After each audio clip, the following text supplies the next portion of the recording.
I know when I submitted the title, I said targeted long read sequencing, but today what I really want to talk about is just long read sequencing in general. So I'll kind of start with the long read stuff, and then we'll get into whole genome stuff in a little bit as well.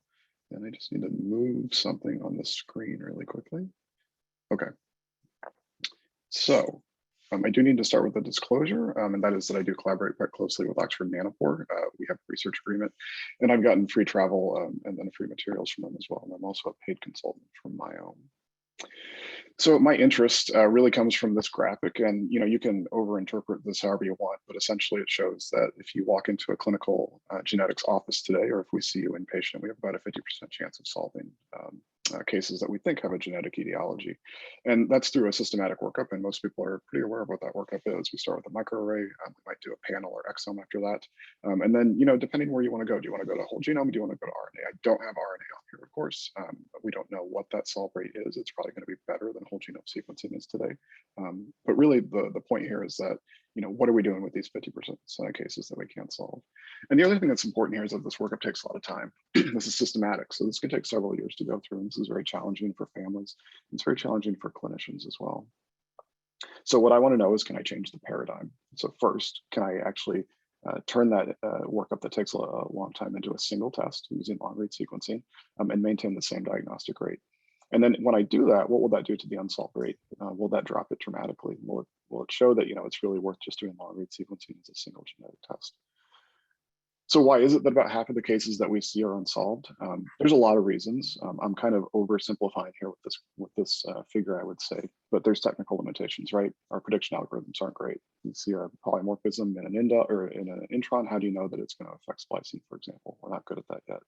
There's going to be structural variants that are hard to identify with short read sequencing, and we'll get into that in a moment. And also segmental duplication, so regions of the genome that have been recently duplicated and are highly similar and can be very difficult to study with short reads.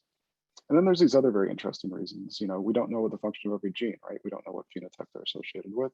There's mosaic variants that are very hard to identify using traditional sequencing approaches. And then there's more complex things that I'm honestly not skilled enough to study, with polygenic disorders, right? Multiple variants, multiple genes causing the disease, and then more complex gene and environmental interactions. So really what I want to do is kind of go after what I call these low-hanging fruit. These are the variants that we missed because of technical limitations. And specifically at first, those that are caused by structural variants, and also those that exist within segmental duplications. So really big picture, what I want to know is, could I use long read sequencing to increase the rate of genetic diagnoses, right? Taking that 50% number and going higher, shorten the amount of time it takes to make a genetic diagnosis. Imagine that your diagnostic rate or your process takes days or weeks instead of months or years. Maybe it could occur while someone's in the waiting room in clinic, right? Could we use long reads as a single genetic test? And then for me, long term, I want to have a research lab. So identify interesting variants and questions that we can explore in the lab. So why is this important? Well, as a very, very brief example, this is the patient that I saw on my very first day of outpatient genetics clinic. I saw this patient with Dr. Ian Glass here at Children's. And this was a young lady who actually wasn't referred to a tertiary center until she was about 14 years old. And her history was striking. When she was 8, she started randomly tripping while she was running on the playground. By the time she was 11, she had become so weak she couldn't carry her backpack up the stairs at school. When she turned 12, her friend said, "Hey, how come your tongue shakes when you stick it out?" Which you can see here in this video. So she had developed persistent tongue fasciculations and also wasting of her tongue as well, which should raise some red flags. And then by the time she was 14, her weight was about 5 standard deviations below average. And that's actually what triggered the referral to us. We got a trio exome. There was a de novo variant in a gene called SPTLC1. What was odd about that gene is that the variants are actually associated with a hereditary and sensory neuropathy, HSAN1A. They were recently, within the last year or so, associated with macular telangiectasia type 2, but not with what we thought was an ALS-like phenotype. But because of GeneMatcher, we were actually able to find another individual with essentially what's actually the identical amino acid change, one nucleotide different, who had essentially the same phenotype. And then subsequently, we were able to identify 2 additional individuals, and we've actually found a few more at this point. And we were able to make this association with juvenile onset ALS and variants in SPTLC1. And it shows that really the single gene, variants in this gene, have quite a range of phenotypes. Now, what was very helpful or very interesting is that individuals, for example, with macular telangiectasia type 2, it's been shown that high dose serine has been helpful for the phenotype in their disease. And individuals with HCN1A have taken serine as well. And that actually led us off of this family novel treatment, which was high dose serine. And when we started that, while her weight had been declining for several years, it actually picked back up shortly after. She actually discontinued the serine herself not too long ago. And it's always hard to say, did this supplement help her, or was it the knowledge of her disease? Was she getting additional medical care, things like that? Regardless, it gave us something that we could offer someone with what is a eventually terminal disease, unfortunately. So what is long read sequencing? Well, I probably don't need to go into a ton of detail for this group, but the reads are longer than short reads, right? And it's most advantageous when you think about an example like this, where you have a region of the genome where you have a segment that's maybe duplicated a couple times. And when you sequence it with short reads, some of those reads are going to fall within the duplicated segment, so you don't know exactly where they go. It can be hard to place these reads, the green reads, for example. Same story with the yellow reads here, but the orange reads, of course, you can place because they fall within some unique region of the genome into this repeat. Long reads are cheating in a way, right? You're just generating reads that are sometimes, not always, longer than the length of the repeat or the region that you're interested in, or the complex region. But we do find that, and I'll show you some examples later, even when you have a read that doesn't span an entire repetitive region, you get enough polymorphisms that you can actually uniquely place that read. So it lets you get a lot of insight into these complex regions that you couldn't get with short read sequencing. Just some technical numbers, if you will. Short reads, of course, the reads are shorter, 100 to 300 or so base pair. These are very accurate reads. Your quality score is greater than 30, and it can cost you less than $1,000, artificially, of course, to sequence a human to about 30x coverage. This number could come down dramatically, and hopefully will soon. Long reads are read lengths that I typically say are longer than a KB or so, to anywhere more than 2 megabases or so. The accuracy is quite variable depending on the technology you use, Q scores of 10 to 30 or so. And then the price is dramatically different as well. Again, that's a function of the quality, about $1,000 to $10,000 to sequence a human to about 30x. Right now, there's two different commercial technologies out there, one from PacBio and one from Oxford Nanopore. These are not to scale. This is about the size of a refrigerator. This is about the size of your AirPods, maybe stacked on top of each other. I used to say banana, but I think now AirPods is probably a better example. PacBio, I'm always amazed when I say this, but essentially the way this works is that you're making a movie of a polymerase replicating a circular piece of DNA. These molecules are labeled fluorescently, so you can see them come into the polymerase here, and you can watch them be added. There's two different modes. There's CLR mode, which you take the circular piece of DNA and you replicate it once, or you go through it one time, so you get a single read. This is pretty error prone. I think fewer and fewer people are using this. What more people are using now is what's called circular consensus sequencing. It's branded as hi-fi sequencing. You take a circular piece of DNA, you select the length, so this has to be about 15 to 20 or so KB. And then you iterate through that circular molecule multiple times. What that lets you do is it lets you take all these reads and compress them into a single high quality read. This is how you get that Q score of 30 or 20 or better with PacBio.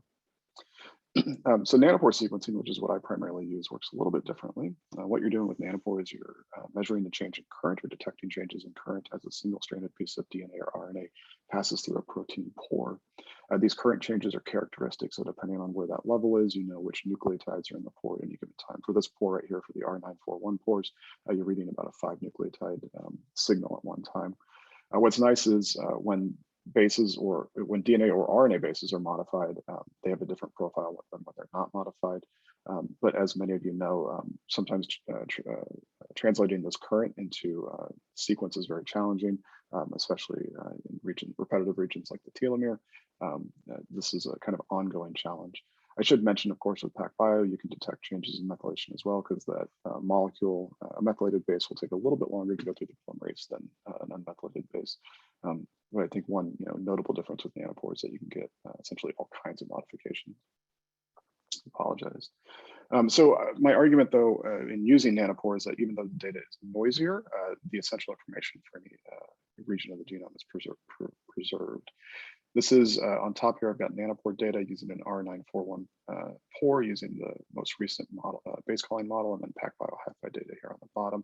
And obviously the nanopore data is much noisier, right? You can see the deletions, you can see the insertions, and you can see the single nucleotide variants all over the place. But the fact that the individual is homozygous for this polymorphism here, and the fact that they're homozygous for this deletion here is still preserved. A little bit harder to call in the nanopore data, but the data is still there. I think that's the important piece. especially when you consider the cost difference between the two. I think it's important for folks to know that as the base calling model has gotten better, there's been this skewing slowly of the error distribution with Nanopore. They are not evenly distributed. It's probably based on the way that the default model is trained, but you'll notice that when you fall over some of these repetitive regions in the human genome, the sequence is much cleaner than when you're outside of those regions. I should say the top and the bottom are two different individuals, but still both are heterozygous for this polymorphism here. I don't know about that insertion right there. Nanopore data, as many of you know, the error rate's gotten better over time. That's through improvements in the base caller first, which is what I'm showing you here. So same data set called with the high accuracy model from an older version of Guppy, which is the base caller, versus a data set called with the superior model with Guppy 5. Nanopore loves to talk about the modal distribution. I don't like that. I like the mean distribution. So the improvement is probably from 92 to 95% or so with the improvements in the base caller. This is the R9-4 pore, which is a single reader. There is an R10 pore, which has 2 readers, which reduces your error rate. It also reduces your output, though. There are other, you can go online and view any of the Nanopore community talks, and you can see some of the cool things that are coming. Things like reading the same molecule multiple times, improvements to the pore, things like that. So I have no reason to doubt that the error rate won't continue to improve. So with kind of that background and this kind of long interest that I've had in long read sequencing, I joined Evan Eichler's lab and we kind of brainstormed, how could we use long read sequencing today? And this was about 2 years ago now when I joined the lab. And what we kind of came up with was, there's these certain kind of low hanging fruit, if you will. And those are cases that we know have structural variants, so translocations, deletions, et cetera, that we want to better characterize. And long reads would be a good way to do that. There's cases that we see in clinic all the time that we can't phase. Maybe a parent's unavailable for phasing, maybe a variant's de novo. So could we use long reads to do that? And then there's this class of cases that are called missing variant cases. And I'll get into those in a moment. But they're essentially cases where you find a single pathogenic variant, but you can't find that second hit. The person, the phenotype fits, so they must have that particular disorder. With that in mind, we then could ask, what are the long-term uses of long read sequencing? Could we apply it to completely unsolved cases? What would be the incremental diagnostic rate of long read over short read? And then, of course, my long-term goal, or one of my long-term goals, using long reads as a single genetic test in order to shorten that time to diagnosis. But we faced a challenge, right? How do we actually address all these questions at a reasonable scale, given the cost of long read sequencing? We didn't want to publish something or look at something where we just had 1 or 2 cases. We wanted to look at 30, 40, 50 cases. So we realized we needed to do targeted long read sequencing. There were a couple options at the time. The first, of course, is just a PCR, the region that we're interested in. Anyone who's done a PCR longer than 10 kb know that that's fraught with frustration. And I didn't really have the time to beat my head against the lab bench all the time. The other challenge is, we were going to look at different regions of the genome in essentially every case that we looked at. So we'd have to design new PCR primers, go through that whole step, all those steps. That just wasn't going to work for this project. And of course, we'd lose any epigenetic information by doing that. Another approach is to use Cas9. I think this is a really cool approach, but to be honest, I've never gotten it to work very well in my hands, although I haven't spent a lot of time on it. With Cas9, essentially what you're doing is you're identifying a region of the genome that you're interested in. You dephosphorylate the ends of your DNA. You make new, you design guides that flank the region you're interested in. Those cuts then expose new phosphorylation sites, so then your library adapters will only anneal to those regions, and then you can sequence those regions. I think it's a really great idea if you're looking at a specific region of the genome over and over and over again. It's a little bit more challenging for us, given that we were going to be looking at different regions of the genome in every case. So reagents would be expensive. The fragment size was not ideal for us, and then just the time to kind of test and validate each one of the guides was challenging.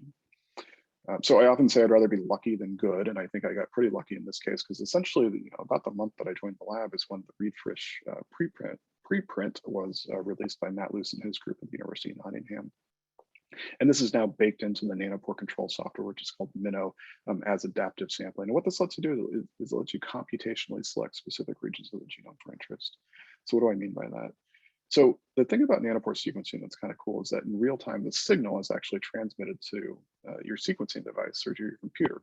So what you can do is you can actually take the squiggle and you can convert it to A's, G's, C's, and T's in real time. And then you can align it to a genome in real time. And you actually have control over each individual pore. You have control over the current. And if you want, you can reverse the current on any individual pore.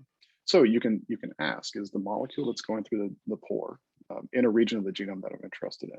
So let's say that you just want to sequence FMR1. So let's say that FMR1 region is here in yellow. So that first molecule was not from that region, but the second molecule is. So as the squiggle goes through, or as a signal comes out, you convert it, you see it's within that region, so you continue to sequence that molecule because it's within the region that you're interested in. So in this way, you can actually increase the coverage of the regions you're interested in. And that's because sequencing takes time. The molecule goes through the pore at about 450 base pairs per second. So sequencing a 2 kb molecule takes 4 seconds. But if you can actually grab a new molecule in that time, or at 8, 10, just imagine the length of the molecule increases, you actually have a higher likelihood of grabbing a molecule that's in a region that you're interested in. So we tried this, and this actually worked great the first time we tried it. This is actually data from the very first readfish run that I did. So a lot of this data came from before adaptive sampling is built into the software. We find it works best when we shear the genomic DNA to about 10 or so kb. This is because you need more ends of DNA to interact with, you need more molecules to sample from. We've targeted up to about 150, 200 megabases of the genome, and in doing so, we'll get about 20 to 40x coverage or so of the target regions. Recently, a tech has joined the lab who's been helping me, Miranda Gailey, and it's been really great to watch her take these initial protocols and really build on them. And she's been fairly reliably getting 50 to 60x coverage or so when targeting smaller regions of the genome. But still, it's nice to see that coverage go up.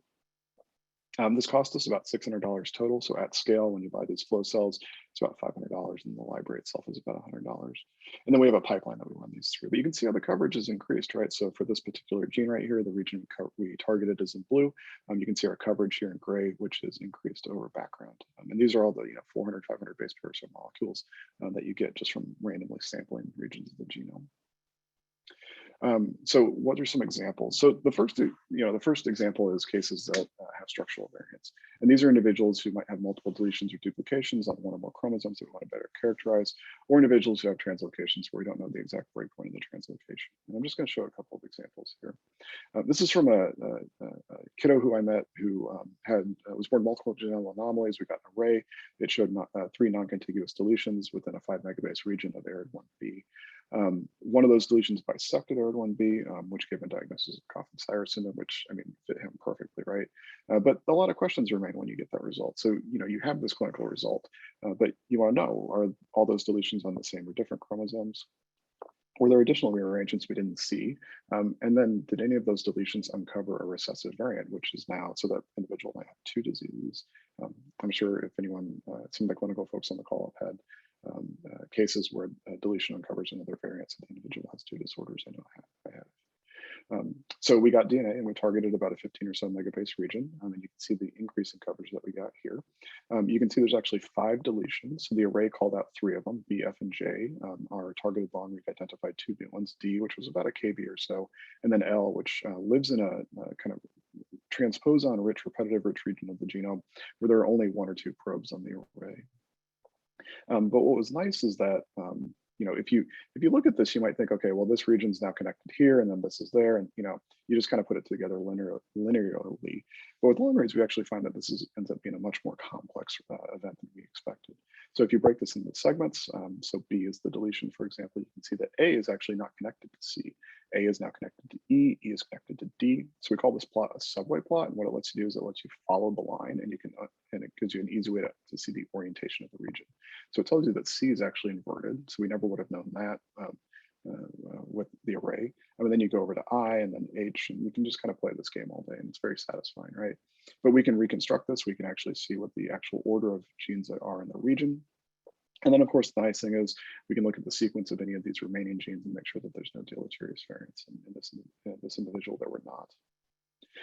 So looking at more complex events, this is from a kiddo who was born with, again, multiple congenital anomalies, epilepsy. He had 3 deletions. I think it was 2 on chromosome 10 and 1 on 14 that triggered us getting a karyotype, given that we had different C and Bs on different chromosomes. And we actually found additional things, rearrangements involving chromosome 4 and chromosome 2. Clinically, though, we didn't have a lot of testing options after this, but we did want to know, what else is there that we're missing, because it seemed like a fairly complex event. So we did targeted long read. We initially targeted about 70 megabases, and then we ran a second flow cell where we targeted about additional 60. And the reason is we found so many rearrangements that they actually weren't all captured within the regions that we targeted. And just to give you an idea, here's an example of chromosome 4. You can see that there's 3 deletions here. The array identified 2 of these. D was one that was not identified by the array, or there just weren't a lot of probes in the region. And then just based on the way that I've cut up chromosome 4 here, you can imagine this is probably a pretty complex event. And you can see just how busy of an event this was. So just taking one of these subway plots, if you imagine, let's say derivative chromosome 2 here, if you follow that orange line, you can see that 2 is connected to 4. That's a fairly simple one, right? But derivative chromosome 14, if you want to follow that yellow line, you can see it includes pieces of chromosome 4, it includes pieces of chromosome 10, and it includes pieces of chromosome 2. We actually PacBio-sequenced this individual as well, and we confirmed all of these events, and we confirmed that we actually didn't miss any with targeted long read. What's fun is then we can reconstruct these chromosomes, so we can build what we think are the new chromosomes based on the sequence and put them in the order we think they're in. And then what's even more exciting, I think, is that we can do the math and we can see that our reconstructed chromosomes, they agree essentially with what we see on the karyotype. So for example, chromosome 2, it's typically 240 or so megabases. When we reconstruct it, it's about 260 megabases, which makes sense given that it's a larger chromosome. So moving on to another category of cases, the missing variant cases. So these are cases in which we do testing and we identify a single variant in a gene that's associated with a recessive disorder. We don't find a second hit, or we have an individual who we suspect has an X-linked or dominant disorder, but we can't find a hit in the gene that we suspect.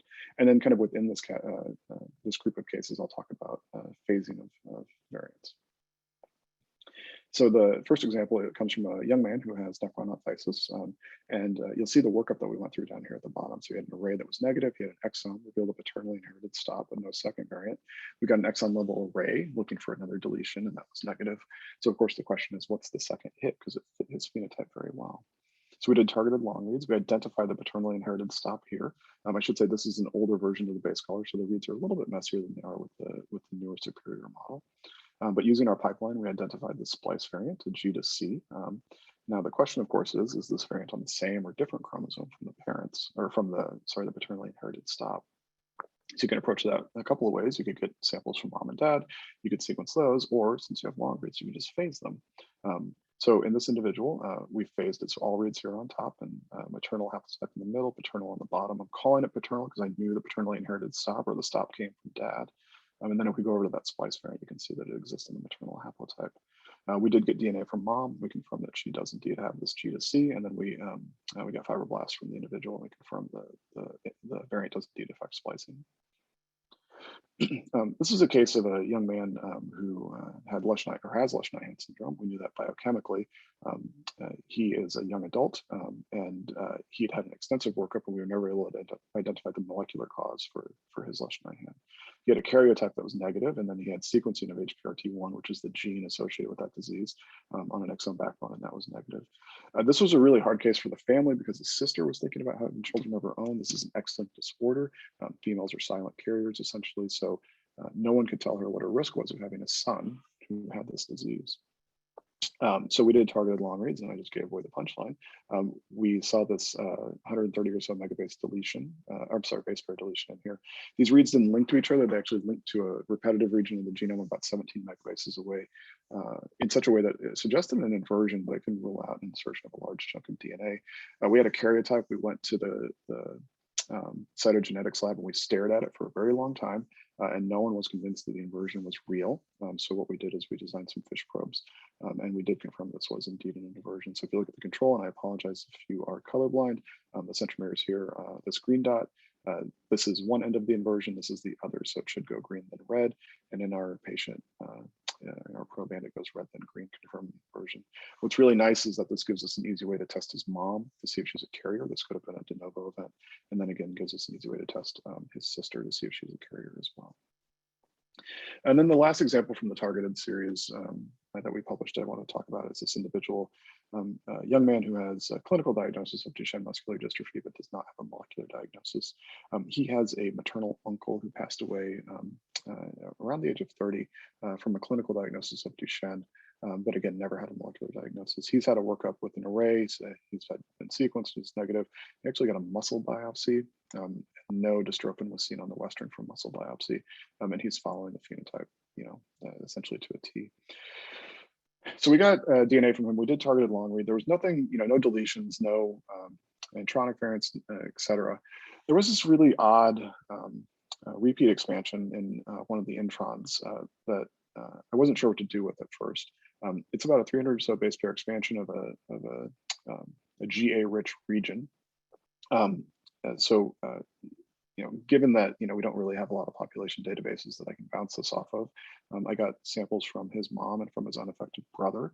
His mom is heterozygous for that expansion, and his unaffected brother doesn't carry it.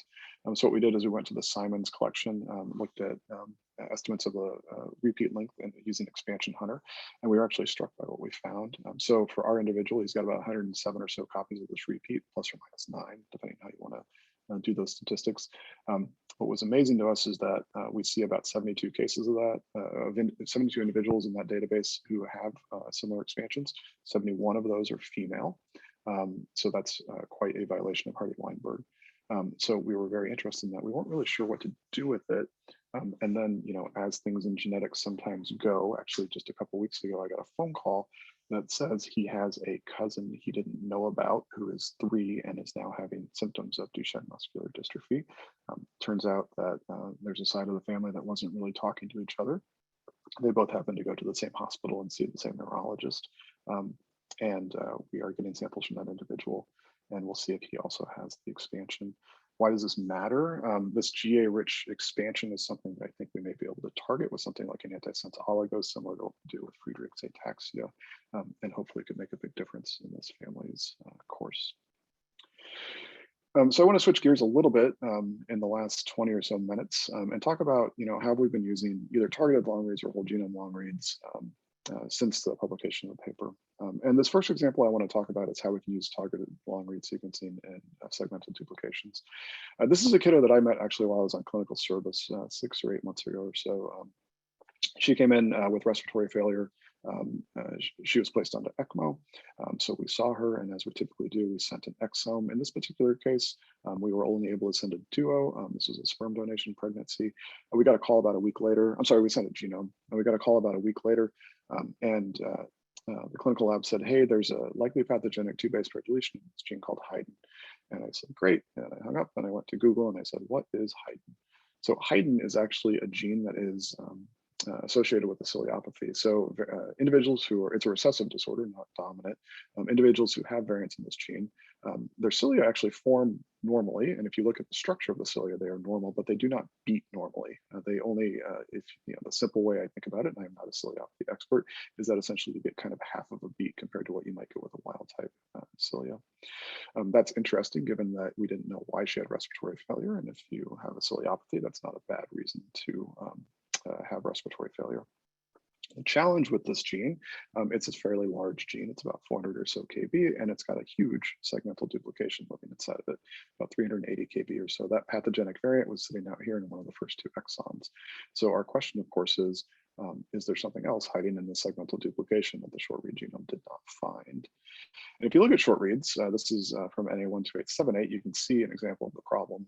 So this is just a random exon that I picked out, or 2 random exons, I should say, where you see the coverage is really poor over these regions. You just don't get good alignment. And you can see that this is my segmental duplication track right here. So this is within that segmental duplication. So us and the family, of course, wanted to know, can we do anything about this, right? Can we confirm, can we find a second variant? Can we find that she doesn't have a second variant? How can we actually confirm or exclude a ciliopathy? So we did targeted long reads, and we actually got really great coverage of the whole gene. So this top track here is from our individual. The bottom track again is from NA12878. And just what I want to show you is that, over these regions that are challenging for short reads, we get good alignment. This actually holds true for the entire gene. And just as an example, she's actually heterozygous for a polymorphism right here in this exon that I don't think you ever would have called with short read sequencing. This matters to families. I was, shortly after she did well, she went home. But a couple weeks later, before we actually had this result back, she came into the ED. And I was working one night and I went down and talked to the family, and she had coughed on something, and the family was just freaked out that she was choking and that she was going to end up with aspiration pneumonia or something like that, because they were still concerned about ciliopathy. That was before we had the sequencing result back. So just the fact that we've said maybe, that really sticks in the family's mind, and I think that increases the number of times they come to care, the kind of their anxiety level. So having this result was very helpful. And I should also say we actually tested her cilia. We contacted the authors of that paper we sent a sample, and they confirmed that she does not have, her cilia do not look like she has variant in height. And so kind of two different lines of evidence. And that group did not know that the sequencing result when they did that test. So two independent lines of evidence. So, when I think about targeted long reads, I think about what is the clinical role? Is there one today? I would argue that it would, there is function, I think, or value in clarifying some structural variants that are identified by clinical testing. Things like, is a duplication tandem or not?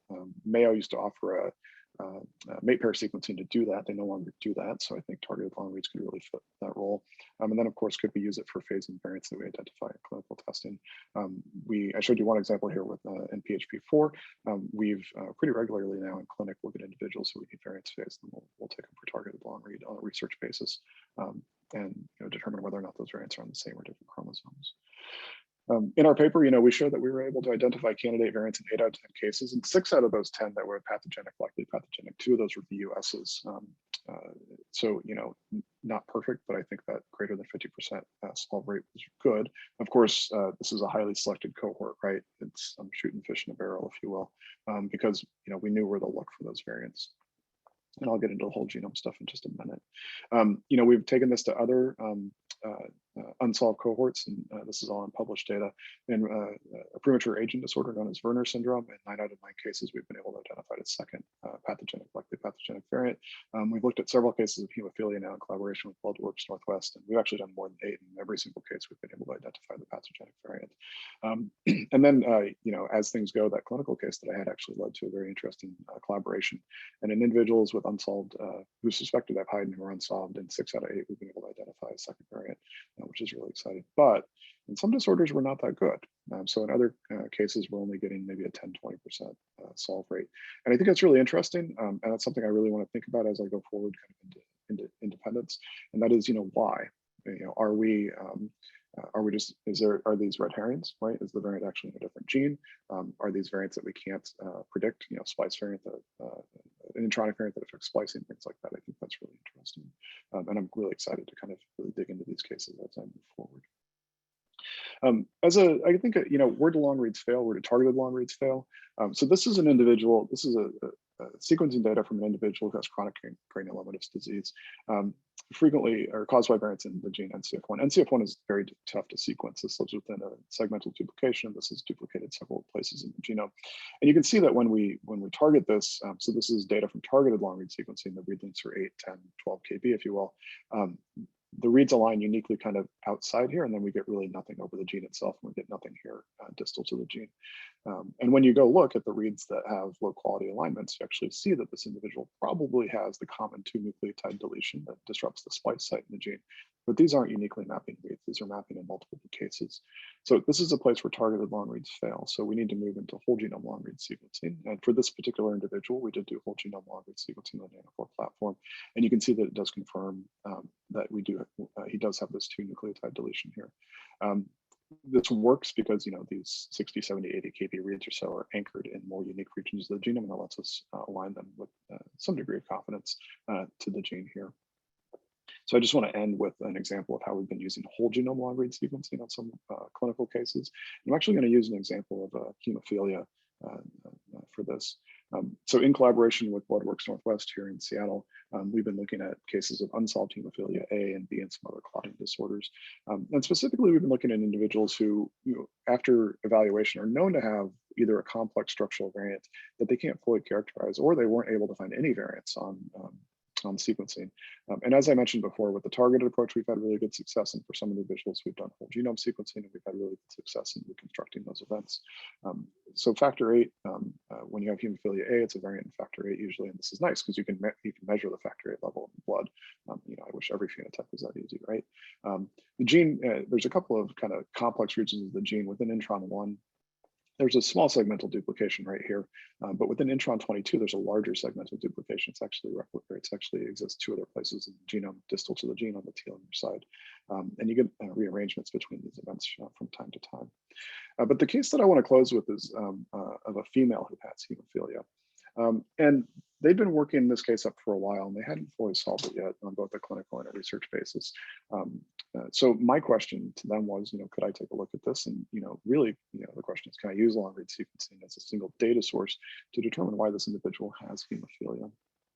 I should say they knew the single pathogen, or they knew one pathogenic variant that she had. They did not tell me what it was. Um, so we did whole genome long read. We got good coverage of her. And what I'm showing you here is the data that's already been phased. And it's actually, this is colored by sulfite mode. This is not just typical, IGV view. And I've zoomed in on a region of the factor VIII gene that has the CPG island, and then part of the gene here. And so this CPG island right here actually exists within the segmented duplication. So this is intron 22. And if you look at short reads over this region, because you're within a segmental duplication, they actually don't align very well. Again, this is NA12878. This is not this individual. And you can see that your coverage within this region is pretty poor. So you can imagine doing something like bisulfite sequencing probably wouldn't work very well for this particular CPG island. So we did run this individual through our typical analysis pipeline and identified a splice variant in just before exon 15. It disrupts the canonical splice site. So we found this, and I called up Bloodworks Northwest. I said, here's what I found. And they said, great, that's the first variant. We totally agree with you. What's the second hit? And the second hit ends up to be that she has completely inactivated one of her X chromosomes. So what I did here is I've colored this based on methylation.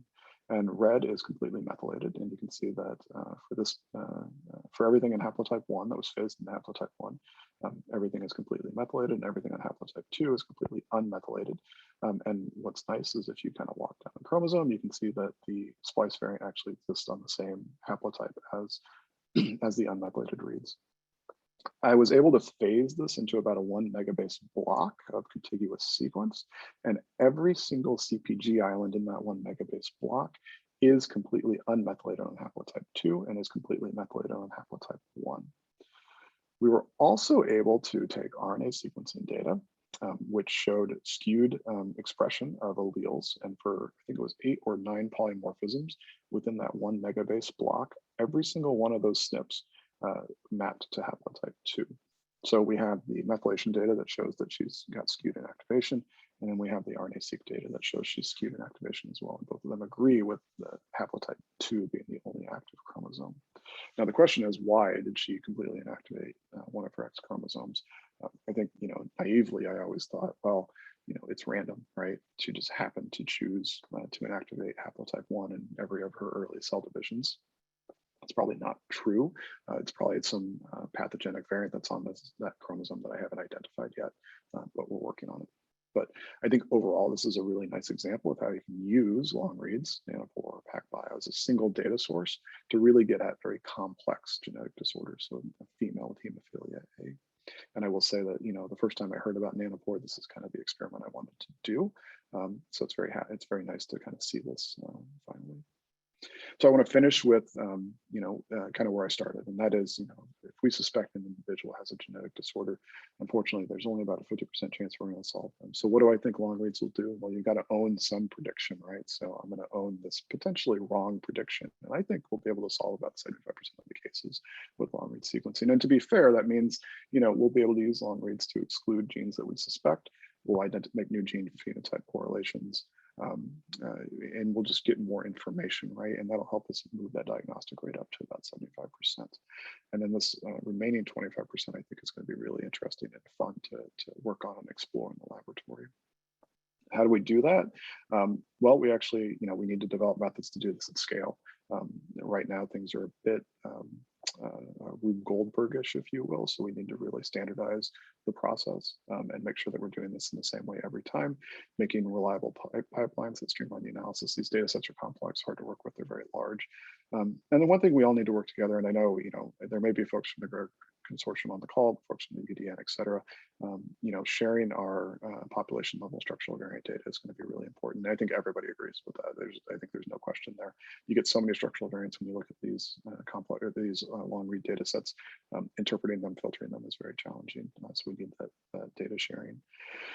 Functional impact is going to be huge, of course. How do we determine if those intronic variants? How do we determine if that repeat expansion in DMD is actually causing a problem.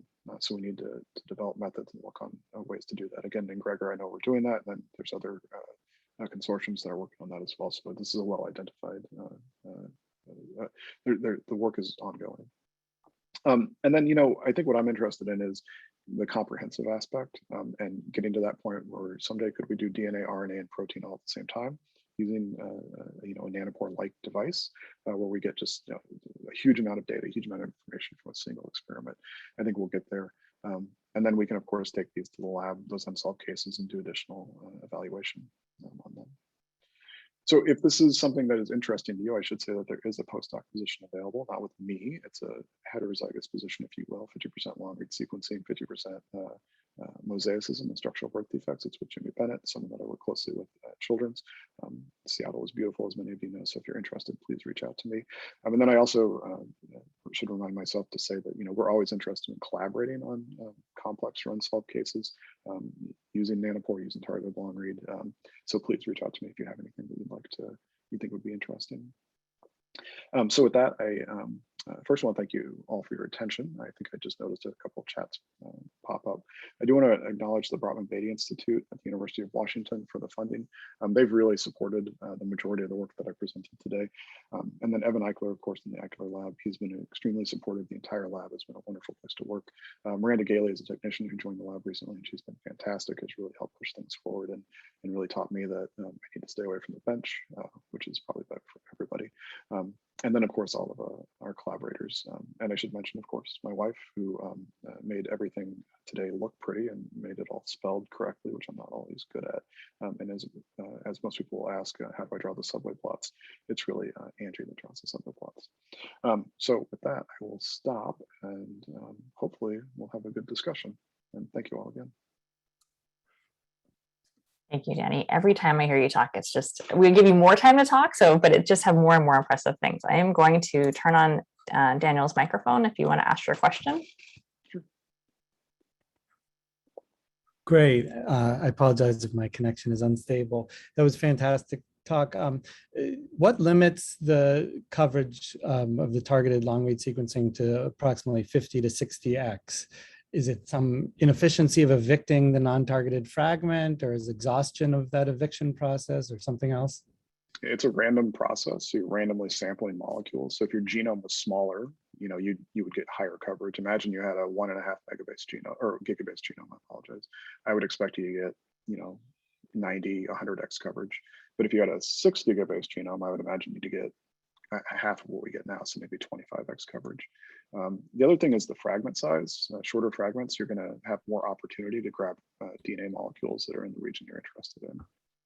And then the other limit is just the life of the flow cell. You can run a flow cell for about 48, 72 hours. So as those pores die, you get less opportunity to grab a molecule and sequence it. Does that answer your question, Daniel? Yeah, that's helpful. I mean, could you envision a scenario where there's like a partial enrichment step first if someone was aiming to get, orders of magnitude more coverage? Yeah, we thought about this. I haven't come up with a good way, but I could imagine, could you design guides that block, some fraction of the genome that, say repetitive regions that, if you could take out certain percentages of the genome with a single guide RNA, for example, that might be a good approach. You could I guess PCR multiple regions and try selecting those. But yeah, I think definitely it's an area that would be definitely needs some ongoing research and some work, and certainly something we're thinking about. Courtney, do you want to ask your question?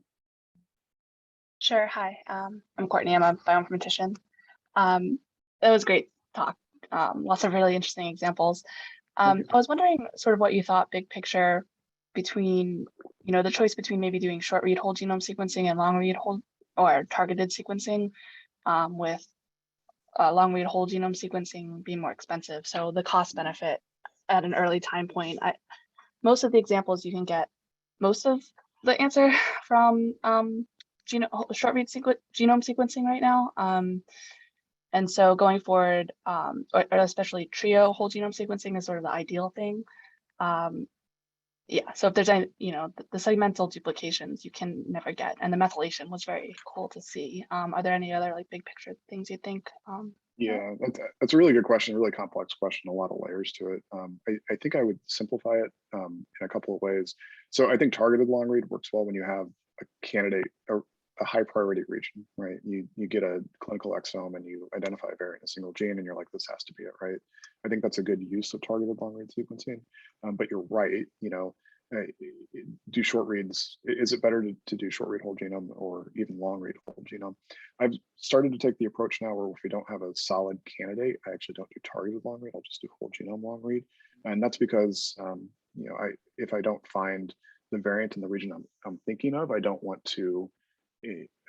It's better just to switch to go over to the whole genome and analyze it. For short reads, I have had several cases now where they've had a research short read whole genome that was negative, and we identified a variant in where we should have found the variant using targeted long reads. So, one challenge there, even in non-repetitive regions of the genome, I think is as many of you know, is identifying things like deletions, for example, or structure variants in short read data. So there are challenges there. Now, that short read cost should come down, right? We all know it's artificially high. So I don't know how my answer changes when it's $100 genome for 50x coverage, right? That might be the better way to go. So I think I partially answered some of your questions, but I think there was a lot there, right? Yeah. So it'll be very interesting to see as price changes going forward, and the long read should also come down, presumably.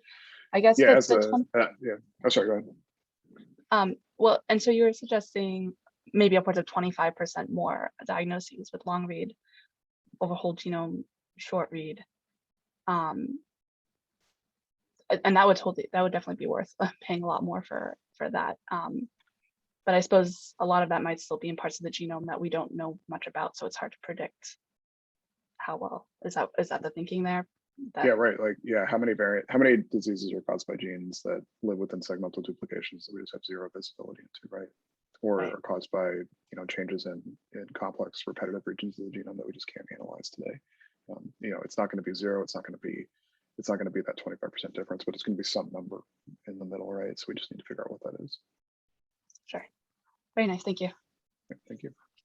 I'm going to ask a quick question and then we'll go to Shira. But Danny, you showed nice data on how you're able to see a lot of the variants that are captured by other methodologies, but then you also show all the read data where the variants are there, but it just looks so noisy. Like, what are we going to need to be able to get to a place where we can efficiently analyze long read data at a similar efficiency to short read data in a clinical setting? Yeah, you're exactly right. Every time I show people the data for the first time, it's a little scary, right? Because I think a good example might be in the hemophilia, the T to C, right? So there's a deletion, there's a read that doesn't have the C, and then there's 3 reads that have the C. The variant callers are trained, right? So they're calling these and they're assigning them a quality, but it's not, would you sign a clinical report with this variant on it? I ask myself that a lot when I look at these. This will improve as the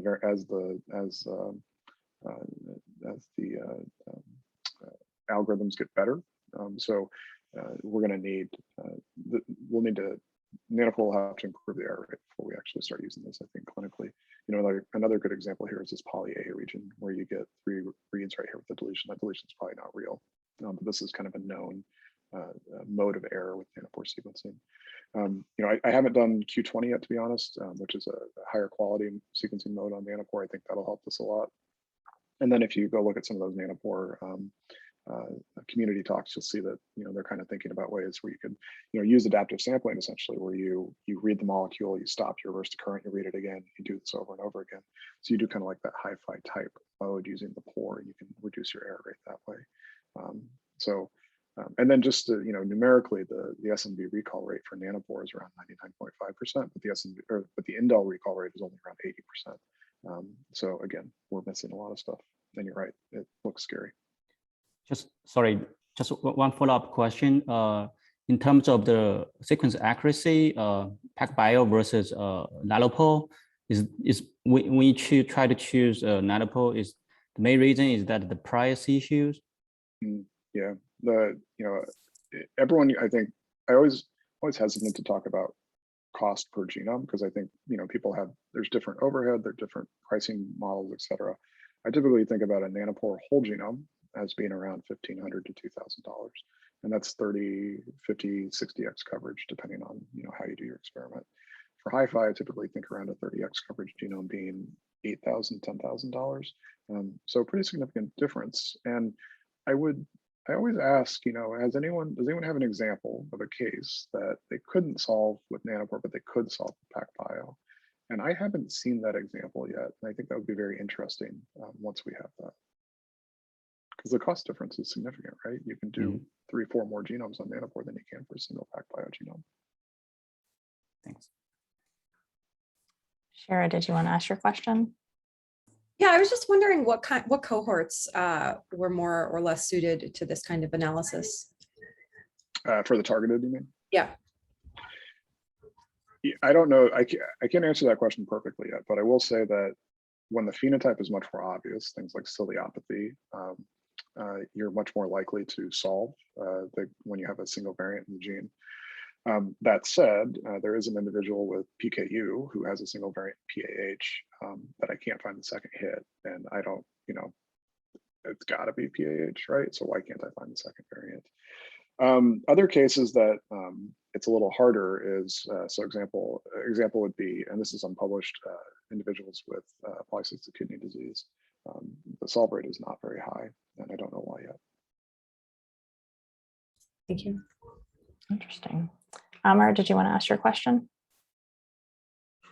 Yeah, thank you.